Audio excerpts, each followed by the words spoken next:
Salve, salve, galerinha, jovens de todo o Piagoí, aos vivos, direto do Estúdio 3, aqui do canal Educação. Tio Flávio Coelho e a... Beleza, beleza de Creuza, belezinha, povo, estamos de volta aos vivos e misturado aqui do canal. Olha, eu parei nessa imagem aí, falando um pouquinho sobre a propaganda nazista. O Hitler, ele soube explorar isso muito, de forma proposital, salutar os interesses do Estado. Deixa eu pegar aqui. Olha aí a ideia da superioridade da raça ariana, galerinha. Ideia da superioridade da raça ariana. Belezinha. Nós estamos tendo também, de vez em quando aqui, Eriquinha, colegas professores que têm positivado na Covid. Hoje um colega meu de História mandou uma mensagem para mim que na sexta-feira fez o teste e hoje ainda estava com sintomas da malvada, né? E aí está afastado. Olha, eu estou colocando as 3 imagens aí, mostrando para você a ideia da superioridade da raça ariana. O Hitler explorou muito isso, né? Tal qual explorou a ideia do antissemitismo, que deve ter em sequência. Olha os comícios, galerinha. Olha como as grandes festas cívicas alemãs eram muito bem organizadas. Eram, assim, perfeitamente alinhadas, né? Se os nazistas não eram muito favoráveis ao racionalismo, mas certamente, durante os grandes comícios, eles faziam de forma muito racional. E o antissemitismo, olha, lembrar que os alemães associavam à época que os judeus estavam aos interesses dos capitalistas dos Estados Unidos, da Inglaterra, e que até a União Soviética era judaica, viu? Até a União Soviética também. Nessa segunda imagem, ó, sou ariano ou sou comuna? E veja que o comuna ele colocou com um rosto como se fosse de um judeu. O nariz adunco, que é aquele nariz que tem uma corcova. E na terceira imagem é um filme. O cinema norte-americano produziu, o cinema nazista produziu durante o domínio do Hitler 1.360 filmes. E parte deles criava a imagem positiva do Hitler e parte deles criavam a imagem extremamente negativa dos nazistas, ou dos judeus. De boa? A suástica, olha a suástica aí, galerinha. A suástica e a ideia de pureza racial que os nazistas propagavam, né? A suástica vai ser associada à descendência cultural ariana. São povos indo-europeus que saíram do sul da Rússia e parte deles foi para a Europa, dando origem aos gregos, aos romanos e aos germânicos, e parte deles foi para a Índia, dando origem aos brahmanes, lá em cima, né? Naquela ideia de castas, lá em cima os brahmanes, e lá embaixo, abaixo dos pés, os Dalits. As castas hindus, elas evitavam uma mistura entre as raças. E os nazistas meio que se utilizaram um pouco disso daí, incorporaram um pouco disso daí, e se você for ver na Índia, a suástica era já utilizada antes dos nazistas. Na realidade, é um símbolo secular, né? Milenar. O partido do Hitler incorporou a suástica e as cores veneráveis para homenagear o passado glorioso, o vermelho, o preto e o branco. Na realidade, são as cores da bandeira alemã, viu? As cores da bandeira alemã, o vermelho, o preto e o branco. De boa? Pergunta linda, né não? Essa pergunta da Eriquinha. Tio, se o Vargas nutria um certo sentimento de apego aos regimes fascistas, e se o Vargas tinha um verniz fascista, por que é que ele mudou de lado na Segunda Guerra Mundial, né? Por que é que ele ficou do lado dos aliados na Segunda Guerra Mundial? O que é que prometeram para ele, viu? Eliquinha, na verdade o Vargas se utilizou de uma política que a gente chama de política de barganhas. Fernando, mostra o grande aí, Fernando, por favor. A política de barganhas é mais ou menos o Vargas fazer assim, ó, rodar a bolsinha, flertar e dizer, olha, o Brasil é importante numa guerra. E nós vamos ficar quem fizer a melhor proposta para nós. E a proposta era tanto feita, poderia ser feita pelos nazistas, que era dinheiro para poder montar a Companhia Siderúrgica Nacional e a Vale do Rio Doce, e a tecnologia para tal. E veja que os nazistas já tinham dado assim uma palavra de possibilidade de financiar a Vale e a Companhia Siderúrgica Nacional. Rapaz, e foi sim. Mas o governo norte-americano parece que fez uma proposta mais sedutora. E dentro do governo do Vargas haviam pessoas que eram defensoras do grupo do Eixo, de que o Brasil se aliasse com a Alemanha e a Itália, até pela grande presença de imigrantes italianos e alemães dentro do Brasil. O Góes Monteiro, o Eurico Gaspar Dutra, o Filinto Miller. O Filinto Miller defendia que o Brasil deveria se aliar com a Alemanha, rapaz. Mas havia um democrata, um liberal, um republicano. E o Oswaldo Aranha era um homem de negociação, ministro das Relações Exteriores, e disse, Vargas, nós vamos continuar ligados aos Estados Unidos. O dinheiro está lá, velho. É mais melhor para nós. Mais ou menos isso foi. E aí, para poder fechar, navios brasileiros foram torpedeados na costa brasileira, supostamente por submarinos alemães, já que a Alemanha fazia um bloqueio no Oceano Atlântico, dificultando que a Inglaterra e a França fossem abastecidas por produtos primários da América Latina. E o Brasil teve 3 navios torpedeados.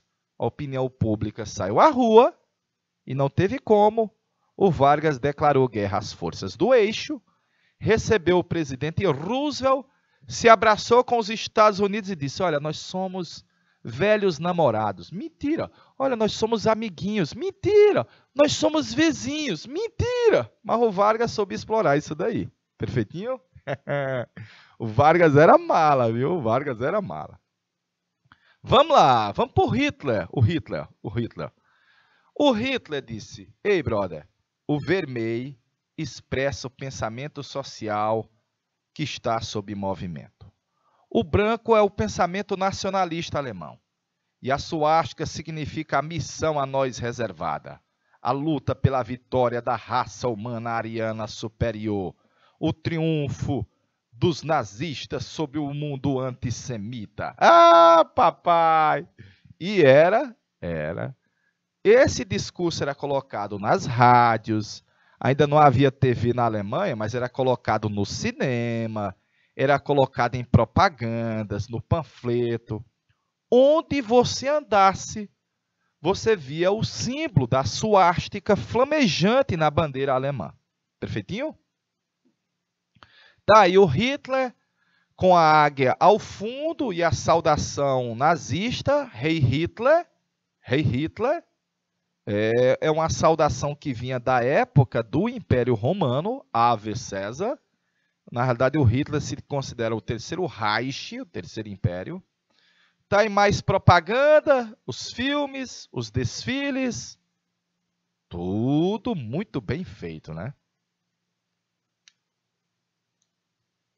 Vou passar mais. As Olimpíadas de 1936, em Berlim, foram as Olimpíadas para a propaganda do nazismo. De novo, foram as Olimpíadas para a propaganda do nazismo. O Estádio Nacional de Berlim, o mesmo que teve a final do mundo. Fernando, vê bem qual foi a Copa da Alemanha por último. Eu acho que foi 2006. Vê bem aí. Copa da Alemanha, a última agora, que eles reformaram esse estádio, né? Reformaram esse estádio. Mas está aí o Hitler assistindo, e aí naquela ideia de superioridade da raça ariana, olha a surpresa, ó. Olha o Hitler entrando no estádio, sendo ovacionado. Geralmente os atletas... 2006, está correto? 2006, obrigado. Eles reformaram esse estádio, né? Obrigado, meu Fernando. Os atletas tinham que fazer a saudação nazista. E olha a curiosidade, ó. Jesse Owens, dos Estados Unidos, negro norte-americano, venceu os alemães arianos brancos. E o Hitler saiu do estádio para não ver essa humilhação. 3 medalhas de ouro de Jesse Owens. Esse atleta norte-americano aí, que deixou o Estádio Nacional de Berlim assim, dava para ouvir um alfinete caindo no chão, velho. Ah, o Hitler saiu porque não aceitou essa humilhação, viu, velho? Eita, pai, vou passar. Se na Itália era a suástica, ou se na Alemanha era a suástica, na Itália era o feixe, o fasces. O fasces.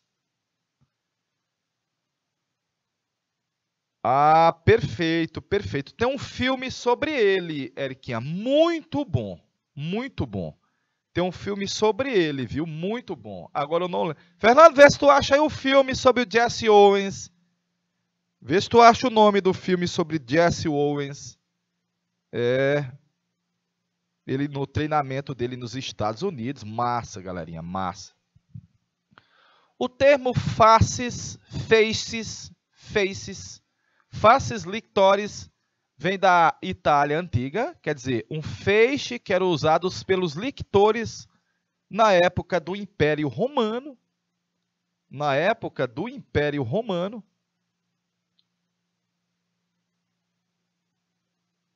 Tem um documentário sobre Jesse Owens. Beleza. Tem um documentário, né? Eu pensei que eu tinha assistido um filme, viu? Eu juro.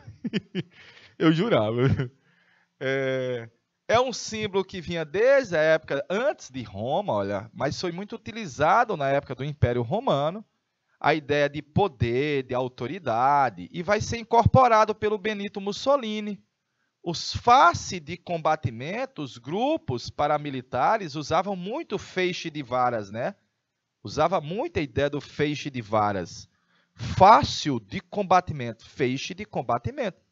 Feixe de varas da betula branca, simbolizando o poder de punir que havia na época do Império Romano, amarrado por correias vermelhas, faces, feixes, era o símbolo de união e de soberania na época do Império Romano. Esse elemento vai ser muito utilizado pelos fascistas italianos, a raça. Exatamente, eu lembro do filme. Obrigado, meu amigo Dom Fernando.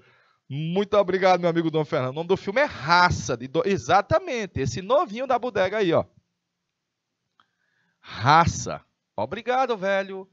Que mostra desde o treinamento dele nos Estados Unidos, quando ele está ainda sendo convencido a ir para as Olimpíadas, porque havia uma resistência, massa. O filme é um espetáculo, velho.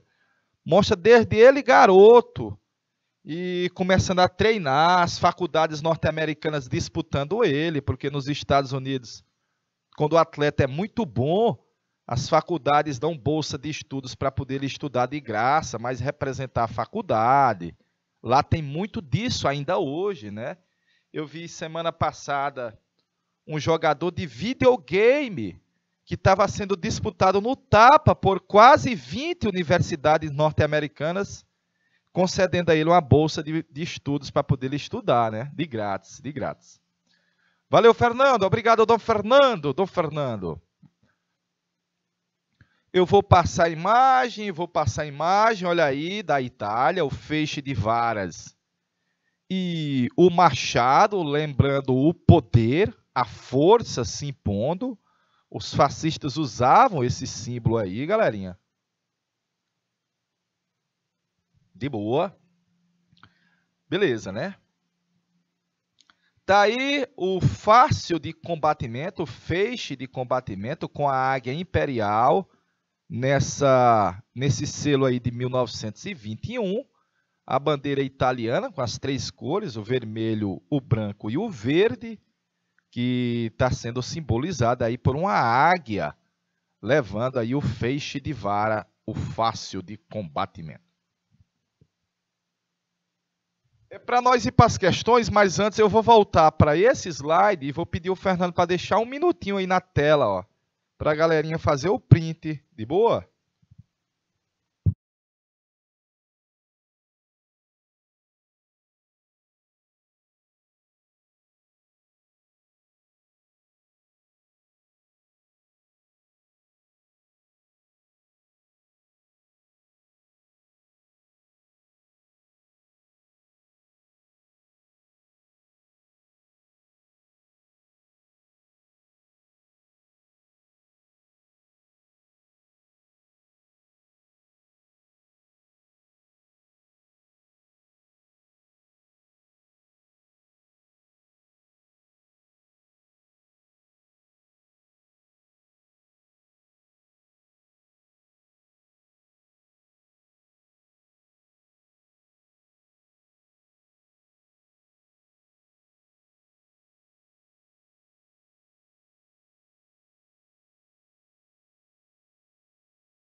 Não se preocupe comigo, não é mais preciso ninguém mais falar. Deixa eu seguir meu caminho, não quero carinho, não sei mais amar. Pego o meu violão pra quando a solidão vier me machucar. Conhece, tia? Não são os istos a mais, não dou passo atrás e nem preciso dançar. Você perdeu o amor sem saber dar valor pra quem quanto te quis. Oh, essa estrada sem fim, ela chama por mim, ou voltar a ser feliz. Eu acho que era do Amado Batista essa. Mas essa cantiga é bonita, tia. É sim, viu? Ei, galerinha, vamos para as questões agora. Vamos para as questões. Vamos lá. Deixa a imagem grande na tela, Fernando, para ver se a galerinha manda a resposta para nós.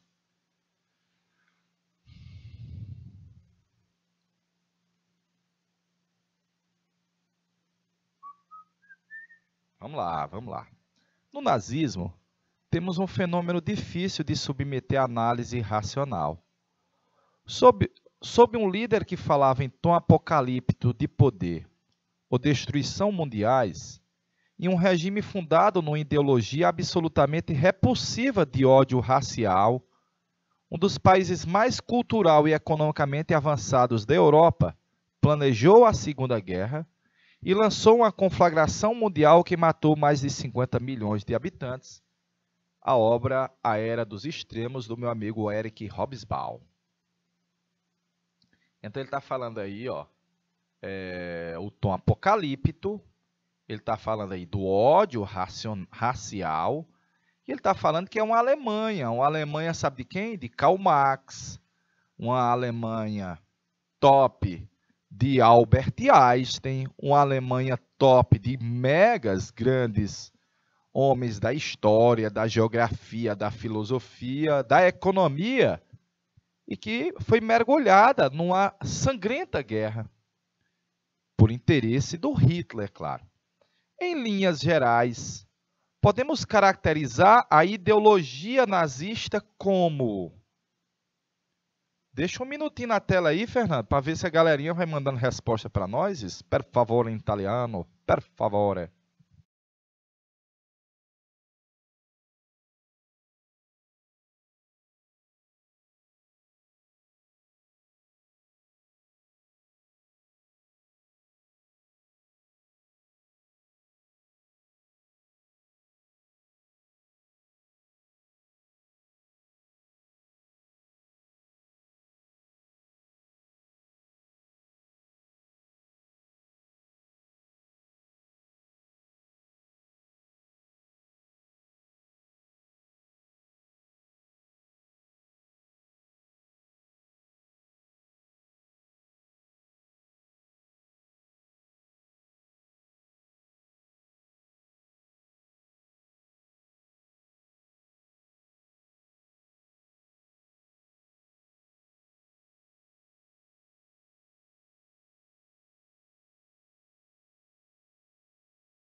Já temos respostas, Cadê a galerinha de Dom Inocêncio, de Eliseu Martins? Cadê Canavieira, Baixa Grande do Ribeiro? Vamos lá. O nazismo ele é antimarxista e antipacifista, que ele está falando lá, ó, de ódio, tom apocalíptico, destruição. Deu para ver, ó? O nazismo é racista? É. É internacionalista? Não. Aí é contra, de boa. Ele é um regime estadista do Estado? Pode ser. Anticapitalista? Não. Olha as grandes empresas que ganharam na época do Hitler. A Bayer, a Volkswagen, a Rextin, eu não sei nem como é que escreve Rextin. Fernando, Rextin, Rox, sei lá como é, eu vou deixar Rextin de lado aí. Grandes, mega empresas mundiais ganharam demais. Vai ser nacionalista? Vai.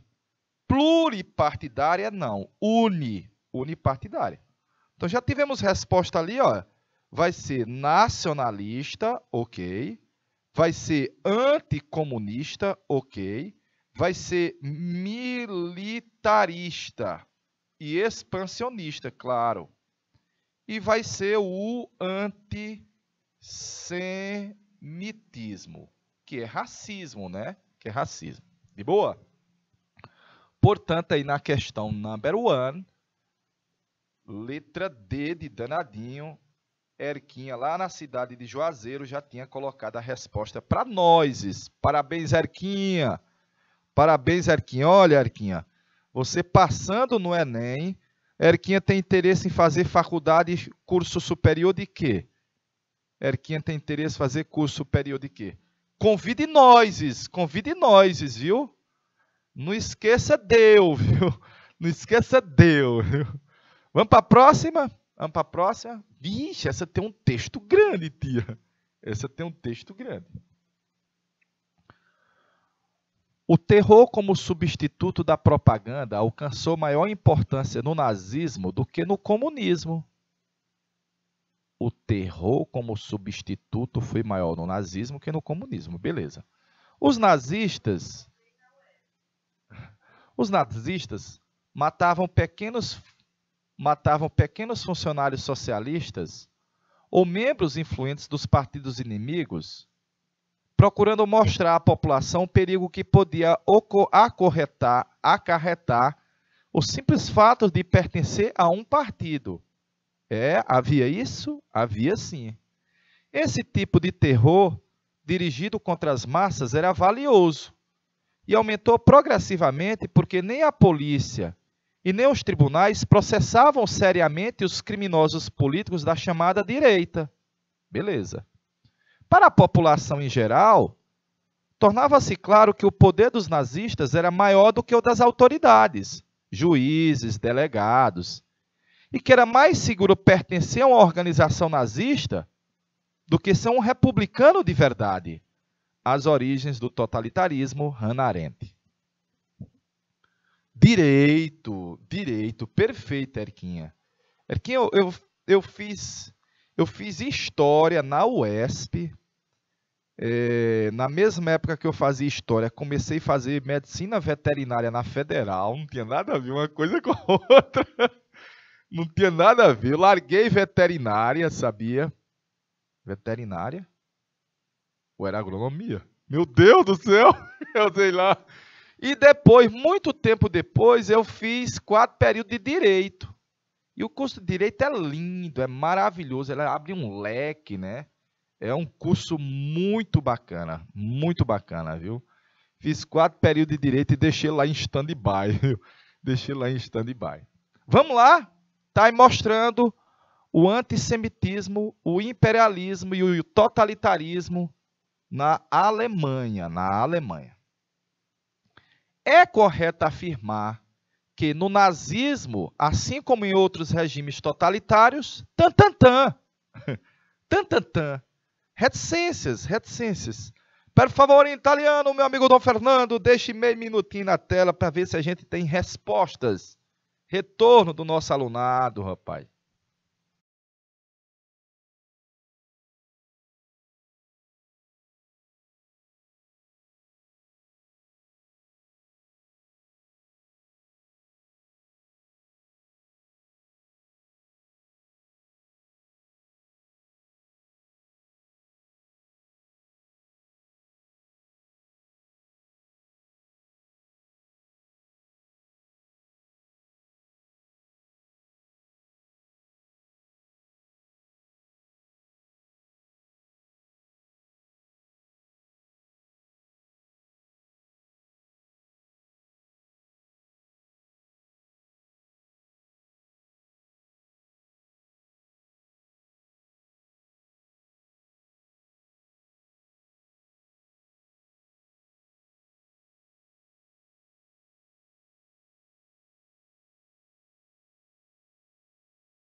Afirmar que no nazismo, assim como em outros regimes totalitários, a deslegitimação do pensamento contrário era fundamental, pois só assim seria implantada a coletividade necessária para a realização das políticas de bem-estar social defendidas por Hitler e levadas a cabo na Itália e no Brasil. Deixar bem aqui em stand-by. A propaganda e o terror eram faces de uma mesma moeda. Perfeito. Pois impediam qualquer manifestação contrária ao governo. Perfeito. Pressionando a população pela filiação em partidos políticos defensores da política oficial. Perfeito. Vamos deixar em stand-by. O uso do terror era de fundamental importância, na medida em que pressionava a população para a coletividade das ações, não deixando assim espaço para expressões de pensamento e ideologias diferentes. Também perfeito. A adesão das massas socialistas e republicanas às ações do governo era fundamental, pois legitimava as ações do Hitler. Daí o uso intensivo do terror e da propaganda como forma de trazer o apoio das massas. Não, eles não querem saber de nada de socialista não, viu? Deixa os socialistas de lado. Deixa os socialistas de lado. A atuação de forças paramilitares se mostrou menos eficiente do que a propaganda? Falso. Menos está falso. Então vamos para a letra C de sabido. O uso do terror era de fundamental importância, na medida em que pressionava a população para a coletividade das ações. Opa!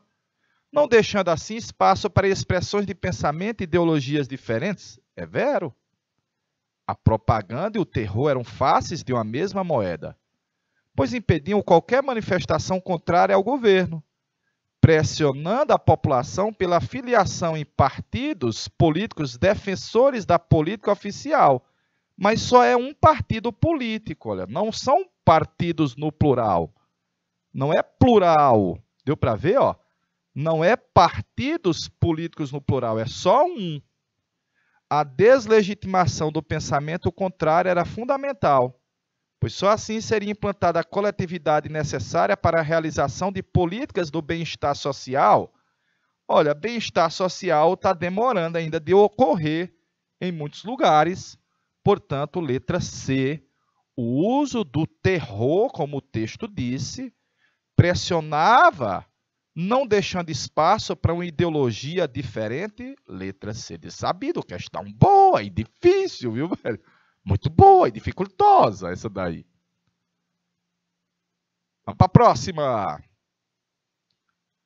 Hitler considerava que a propaganda... Será que é só de propaganda? Hitler considerava que a propaganda sempre deveria ser popular, dirigida às massas, desenvolvida de modo a levar em conta um nível de compreensão das mais baixos. É verdade, viu? O essencial da propaganda era atingir o coração das grandes massas, compreender seu mundo maniqueísta de bem e mal. Bem é o Estado e o nazismo, mal é o outro e o comunismo, representar seus sentimentos. Sobre a propaganda do nazismo, é correto afirmar, 2 pontos, 1 minutinho na tela e a resposta vindo.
Dom Inocêncio, sobre a propaganda.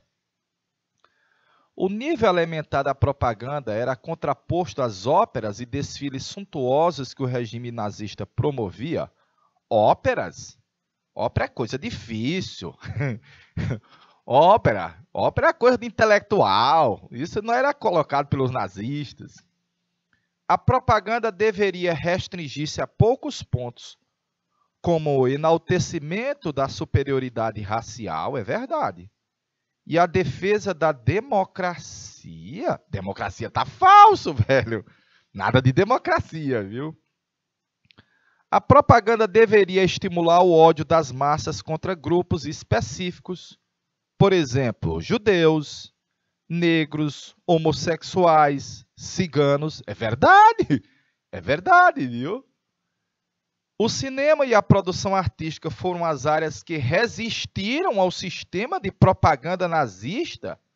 Ora, o governo cooptou a indústria do cinema na Alemanha e mais de 1.300 filmes foram feitos na Alemanha nazista, viu? Mais de 1.300 filmes. Geralmente eles mostravam o ódio contra judeus, contra os negros, contra homossexuais, contra ciganos. Letra C de sabido na questão de número 3.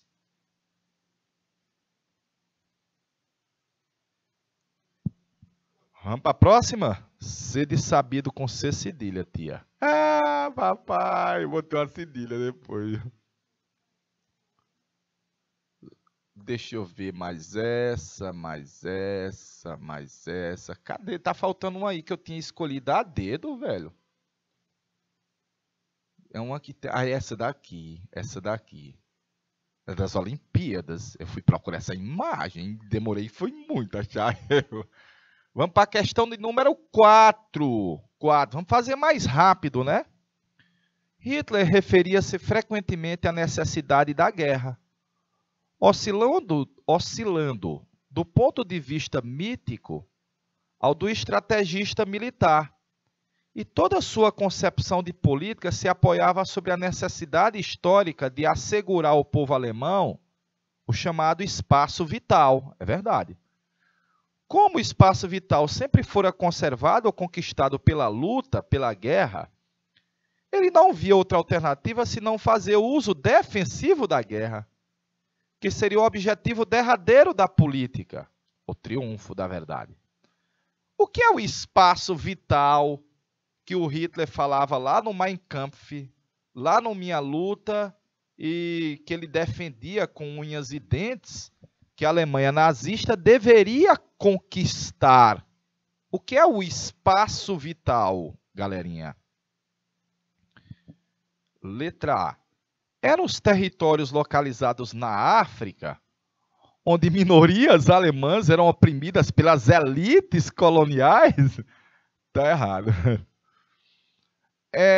Ao território alemão, que deveria ser defendido das investidas expansionistas. Não, galerinha, não havia expansionismo François, polonês ou eslovaco. De boa? Na verdade, a França tinha construído toda uma estrutura de proteção na fronteira contra a Alemanha, e essa própria estrutura de proteção dos franceses contra a Alemanha, a linha Maginot, ela, de certa forma, limitava a expansão da França.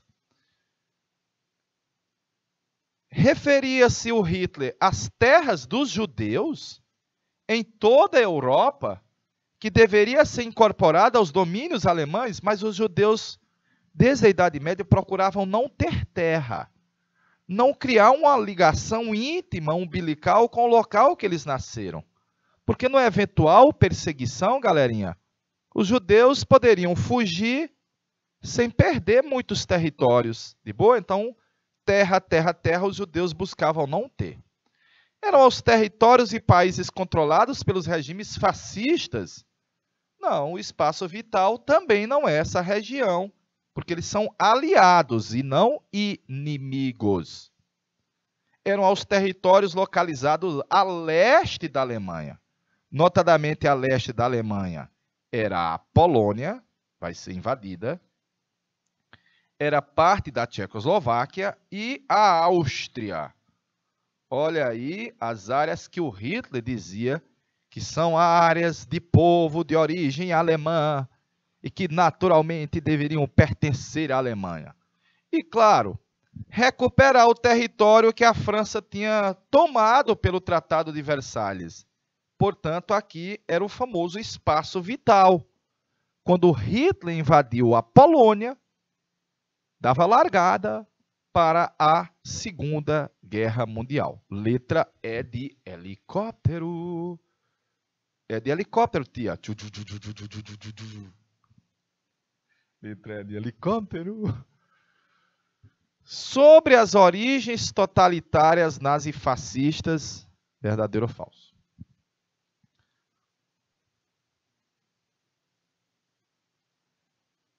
Letra E. O nazismo encontrou grandes dificuldades para implantar o socialismo. É verdade. Grande dificuldade, até porque ele não é socialista. O nazismo consolidou uma política interna de miscigenação? Nunca, velho. Never. Ele não aceita miscigenação. Era contrário à mistura de raças. Foi em um clima de estabilidade econômica e social que Hitler fundou em 21 o Partido Nacional Fascista de instabilidade. De instabilidade. Belezinha? Crise pós-Primeira Guerra, humilhações do Tratado de Versalhes. As ideias nazistas foram difundidas graças ao talento oratório de Mussolini. Não, as ideias nazistas são do Hitler, não do Mussolini. Perfeitinho? Veja que o autor da questão colocou aí na letra B para levar o aluno ao erro, viu? Ao erro. O nazismo e o fascismo são doutrinas baseadas no nacionalismo, no totalitarismo, numa intervenção feita pelo Estado, também é verdade, o Estado interventor, com certeza absoluta, letra A de aprovado. Lembrar que nós estamos também sob o efeito da crise de 29, da Grande Depressão, e, claro, os países europeus buscaram também intervir na economia. Se dava certo no ZEUA, se dava certo na União Soviética, também vai dar certo nos regimes nazistas, fascistas. Vamos para a próxima. Analise as afirmativas sobre totalitarismo e colocar verdadeiro ou falso. VOF, de riba para baixo, a sequenciazinha, galerinha. VOF, de riba para baixo, a sequência, de boa? Deixa um minutinho na tela, Dom Fernando, por favor.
A.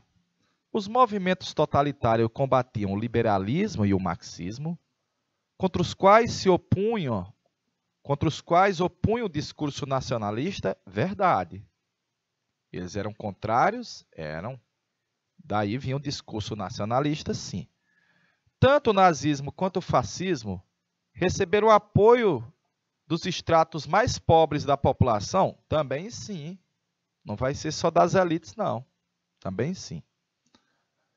Ao contrário do nazismo, o fascismo, ao ver no poder, não criou um mecanismo estatal especializado em propaganda? Falso. Falso.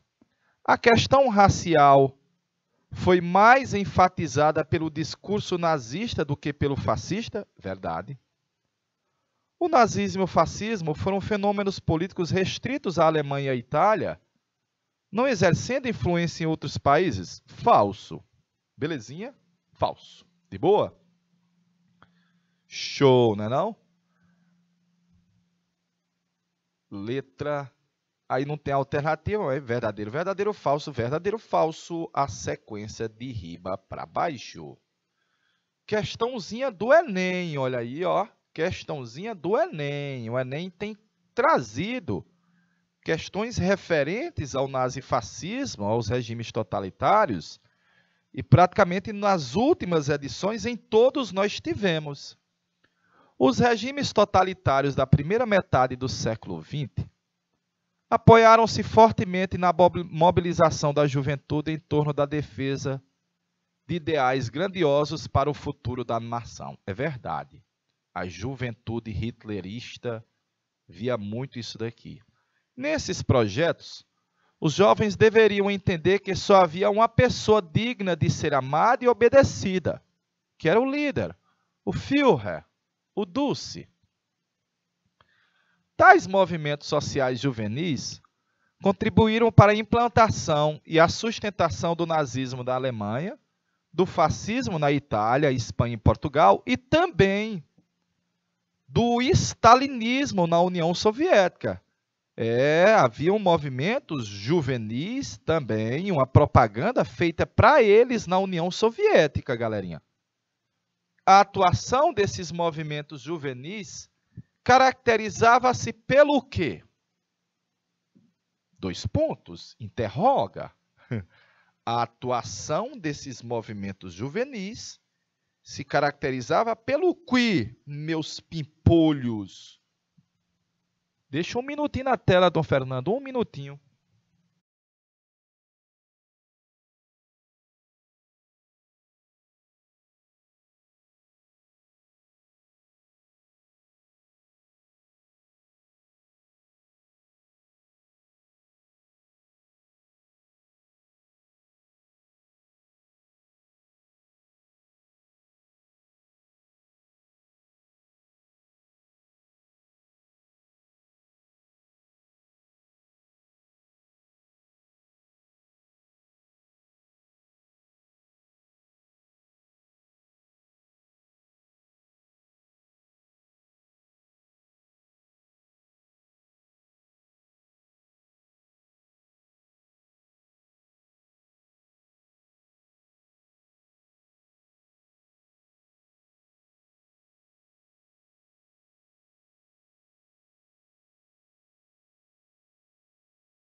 E volta de boa na lagoa.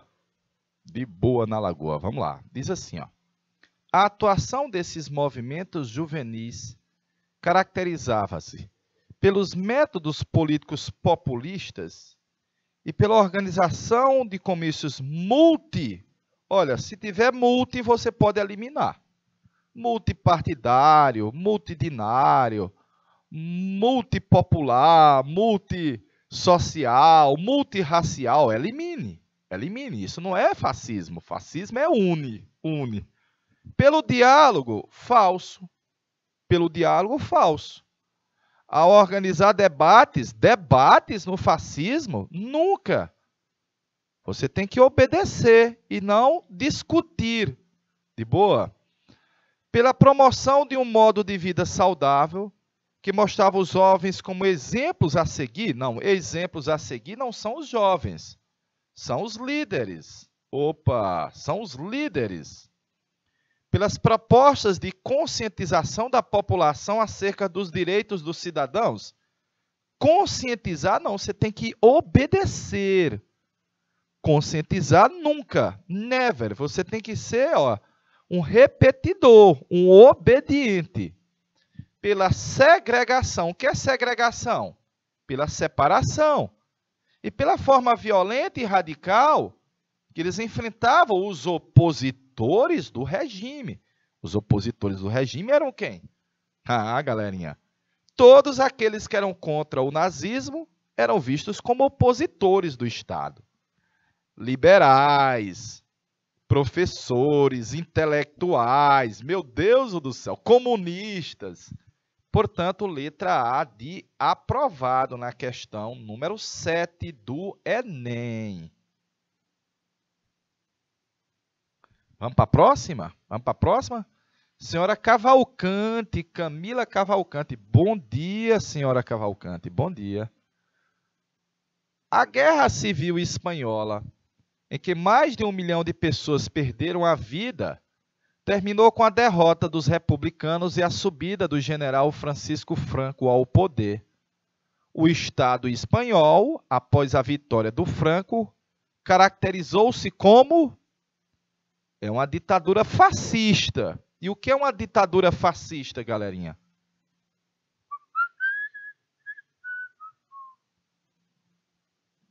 É uma ditadura fascista. Sabe quanto tempo o Franco ficou no poder, galerinha? De 1939 até 1975. É um bocado de tempo, velho, no poder. Um bocado de tempo no poder.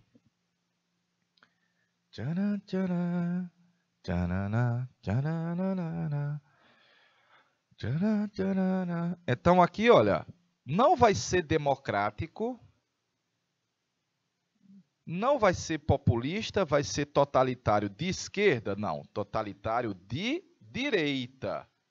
Totalitário de esquerda era Mao Tse-tung e Joseph Stalin. O stalinismo é um totalitarismo de esquerda. De boa? O Franco ficou no poder na Espanha só esse pouquinho de tempo aí, ó. Isso é nada. Isso é nada, rapaz. Vamos para a próxima. Eu vou deixar aí na tela um minutinho, Dom Fernando, que eu vou botar R$1 de água aqui nesse copo, brother. Por favor.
Não apresenta uma característica desse movimento. Vamos lá.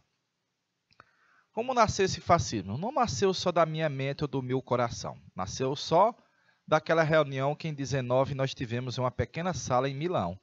Nasceu de uma profunda e perene necessidade dessa nossa estirpe ariana e mediterrânea, que em dado momento se sentiu ameaçada em suas razões essenciais da existência de uma trágica loucura e de uma fábula mítica que hoje cai por terra do mesmo lugar onde nasceu, Benito Mussolini. O discurso feito por Mussolini, com base nas informações desse texto e outros conhecimentos sobre o assunto, assinale a alternativa aqui, não apresenta uma característica do movimento fascista. Não apresenta uma característica do movimento fascista. Vamos lá. Fascista é nacionalista, é antimarxista, fascista não é liberal. Fascista não é liberal. Aqui seria irracionalismo. Irracionalismo. É anti-iluminismo. E portanto, letra Alan, tio aqui de Jacobina, rapaz. Galera, eu conheço galera de Jacobina, meu amigo Alan. Eu trabalho aqui em uma escola privada e tem 2 alunas lá da cidade de Jacobina, rapaz. Terra boa, viu? Ó, tô encerrando a minha aulinha de hoje. Lembrar que na próxima semana eu acho que vai ser revisão de Era Vargas, tia. Eu acho que vai ser revisão de Era Vargas, viu? Temática também deveras importante. De boa, ó. Cheirinho na caixa do oi. Uma ótima semana de aula. A gente se encontra aqui na próxima semana, nesse mesmo Bate Canal, com esse seu mais lindo Bate Professor. Ah, papai!